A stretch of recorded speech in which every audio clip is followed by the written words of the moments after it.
Social మీడియాలో అంటే పేపర్స్లో టీవీలలో కవర్ కాకుండా సోషల్ మీడియాలో వచ్చిన కొన్ని 1-2 వార్తలను కూడా మనం చూద్దాం.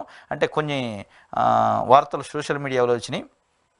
నిన్న బాయ్ ఫ్రెండ్ కోసం ఎయిర్పోర్ట్కు బెదిరింపులు కార్యక్రమం చేసిందట ఒక యువతి. విచిత్రంగా ఉంది.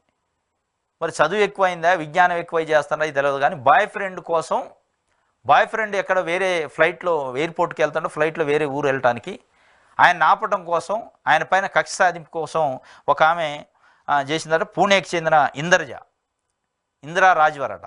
వాళ్ళ బాయ్ ఫ్రెండు ఎక్కడికి వెళ్తాడు, బాయ్ ఫ్రెండ్ ప్రయాణాన్ని అడ్డుకోవాలనే ఉద్దేశంతో బెంగళూరులోని కెంపేగౌడ ఇంటర్నేషనల్ ఎయిర్పోర్టుకు బెదిరింపు కాల్ చేసిందట. ఏమని, తన బాయ్ ఫ్రెండ్ ముంబై వెళ్లేందుకు విమానాశ్రయానికి వచ్చానని, ఆయన బ్యాగులో బాంబులు ఉన్నాయని అలర్ట్ చేసింది పోలీసు వాళ్ళకి.